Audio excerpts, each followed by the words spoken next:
Okay. Right, welcome Richard and Mary to episode now of Yoga Chats on YouTube. So I've seen both of you on the podcast, Richard and Mary on her own for a fantastic podcast. And now I have your company again. So thanks for agreeing to come on again from Thailand. Yes. Thank you. I can hear the cicadas or whatever. Is it cicadas singing, the chirping? Is that There are so many. There's so many little different kinds of insects, but there have been swarms, literally millions of cicadas. Yeah. Right. And, they're less now. They were deafening. There were so many. Really? Oh, yes. I had that in Turkey as well, where they're just so loud that you can't even hear yourself speak. Yeah, and they kind of rise up in a wave and then they drop down, right? Kind of get like crazy, and then they just stop and then they start again. Yeah. Really strange, isn't it? We'll try to get some of that. Well, yeah. When they don't sing, then you speak, and then let them sing, and then we'll listen to the singing, maybe. So we were going to talk today about the Bhagavad Gita. There's a lot to talk about. We can see how much we can fit in 45 minutes. If you haven't read Richard and Mary's book on the Gita, please do. It's a really interesting take on the Gita. And a lot of it is, I remember particularly thinking this idea of visceral embodiment. And you talk a lot about the battlefield and the sounds on the battlefield and the blowing of the horn. And, it's an incredibly poetic text. And and I think people don't often give it credit for the way it grabs you from the start. Arjuna's there on the battlefield, and Richard, we were speaking before about how this is more appropriate than ever in the current situation we're facing with Ukraine, and it's really well explained. Arjuna's there saying, his bow is falling from his hands. He's trembling, and his hair is standing on end, right? And it's a really well, described, explanation of the feeling in the body. And I think that. What we're trying to do in yoga is it's not rational. It's always been since Vivekananda, the idea of an experiential state that we're trying to embody or engender. So I was going to try and get you to maybe say something on embodiment in the Bhagavad Gita today. I'll throw it over to you for a second.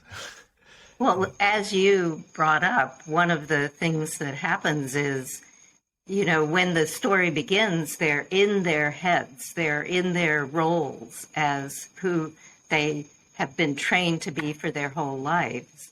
And then when they blow the conch shells and when they ride into the field and hear the conch shells being blown, that vibratory quality that any of us have, if you hum, if you chant, if you happen to be fortunate enough to blow a conch shell, it makes it so you cannot think in the typical way where you might not really show up for what's actually happening. And so it's from the very start, that's when Arjuna starts to ask questions because it makes him pause.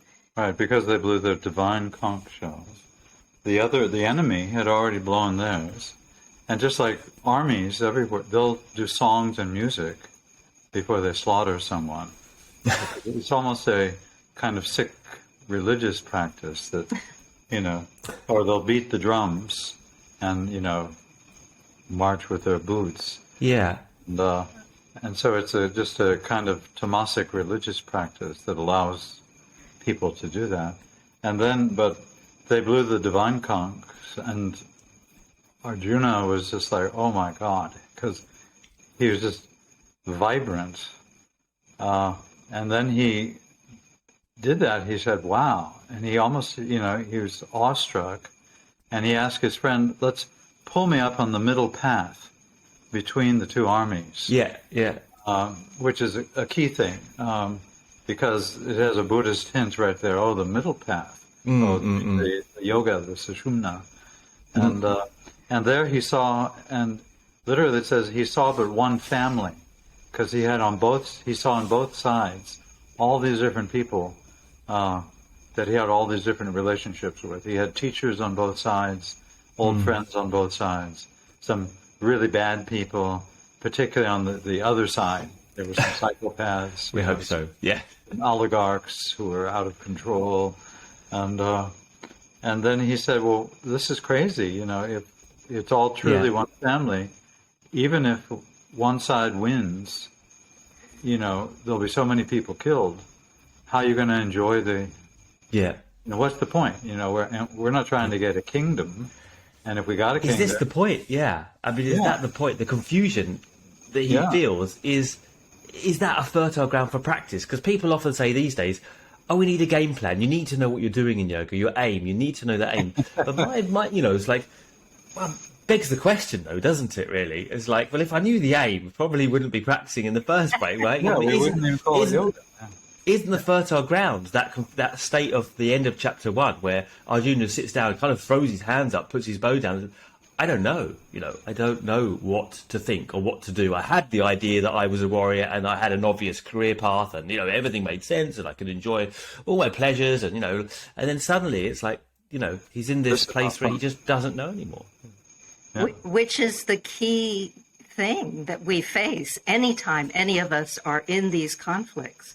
And, this idea of seeing it as one big family, when you reflect back on your own conflicts in life, or, for instance, the Ukrainian conflict right now, this, or conflicts between Ashtanga yoga and some other form of yoga, it's really one big family. And the sort of chitta vrittis, the mind states, get so twisted and distorted, thinking, this is better than this, or I must know this, and I, have to do this and have my game plan, that that's when the distortions start to happen. And when you can, sort of almost like you've tightly wound some sort of string or something, and then it pops.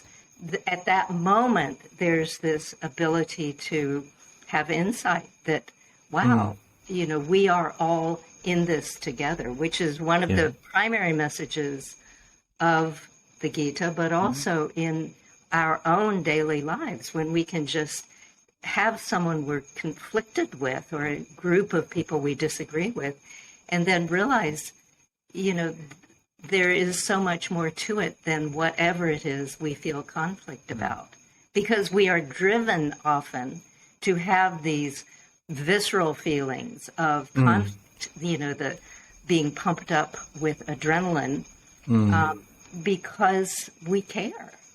But then we forget that it's that we care. We become attached to our ideas, and then the embodiment piece disappears, and that's spoken about consistently in the Gita. Yeah, does practice get in the way of that? I mean, obviously, you're most well known for Ashtanga yoga, and Richard and Mary both have done many series of these, and does the practice? I mean, and our audience is, let's be honest, probably a lot of Ashtanga yoga practitioners, and does this linear semblance of progression get in the way of something deeper sometimes that we're trying to find? You get more identified. I'm a practitioner now that can do this, and there's more identification and more separation with the other. No, there's identification. There's identification that the body, that's me. And so if, and in that case, you really, if you think deeply about, what Arjuna was seeing, you don't really know what to do, because it's so deep and complex. The history. If you just start looking at the history of different countries, or or human beings, or any species, or the universe, it's just like, wow, it's stunning. And you have this moment of like, wow, I don't know. and that's really, and so Arjuna says, I don't know what to do. Just tell me what to do. And the interesting thing is, Krishna does not tell him what to do. Initially, he said, "Oh, if you don't do your initial duty, this is important, then you're not showing up for others, and everybody's going to laugh at you, basically." Yeah. And Arjuna really wasn't interested in that, because that didn't really solve his problem, which was he saw suffering, and he saw this endless kind of misery.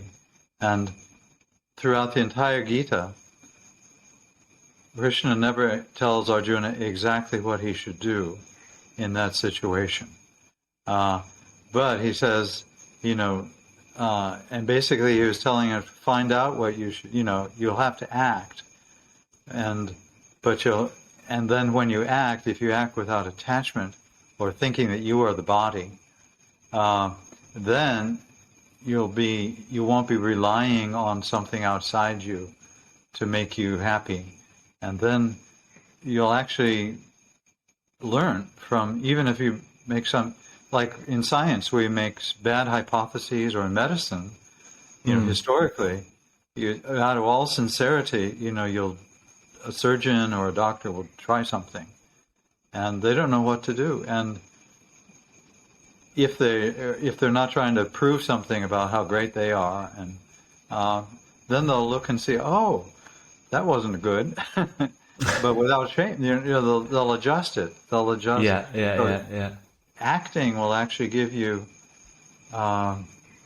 information, and the information. Yeah. Never sure, but if you can give up this sense of thinking that I am the body, which is what the initial teaching was, which comes off as a little bit obnoxious in the second chapter. Krishna says, Arjuna is like basically crying, and for him, who has because he has the best posture, and he's strong, and he's super intelligent, and he's basically broken down. And Krishna laughs, he says with a smile, but you're crying for that which you shouldn't cry for. A pandit, a wise would never do that. Why are you being so dumb? And then he says, there was never a time when any of the people here did not exist, nor will there ever be a time when they don't exist. Yeah. What's your problem? It's a beautiful passage, actually. Yeah. How does the practice that, try to kind of bring it back to a subject which people know and practically respond to, is that what practice that we're doing in yoga, as I see it, it is generally, or over the eons, been framed as either an ascetic practice of renunciation, or there's karma yoga, which is maybe a third practice which we see in the Gita a great deal, or there's this battle between renunciation and karma going on, or there's I don't know, Richard's slightly interested in this, there's a tantric ideas of yoga, right? That there's some kind of transmutation going on in the alchemical body, right? How do you think that the Gita relates to yoga, and how do we use one of these streams to disidentify from our body? Because I think what we see in my own experience is that Ashtanga yoga, without any game plan at all, although I said at the start, a fertile ground is not knowing, without any idea of what you're doing, one can start to become a little bit hobristic and rather proud about one's ability, and how one feels rather good and healthy, and at least in my experience. Yeah, you're absolutely right. One is tempted to take testosterone or something, or some other that would disqualify them in the Olympics. But I think it happens. I think honestly, I think it's happened. Yeah. Well, and I think we may have even talked about this at other times, but part of whether it's in the Gita or whether it is with the Ashtanga practice, there are these, various levels that we work on, or that we exist on, that we show up for.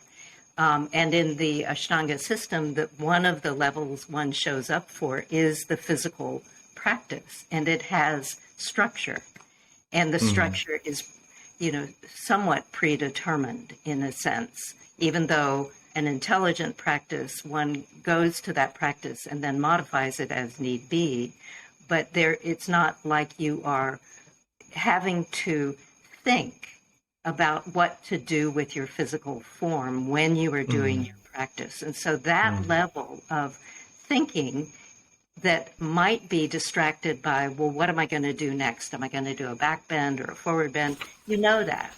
And so you can go into a deeper meditative state, which really is what you're saying in a sense with these different forms of yoga. You have the ability to drop into something that resonates within your own experience in that given moment, that might be a feeling of bhakti.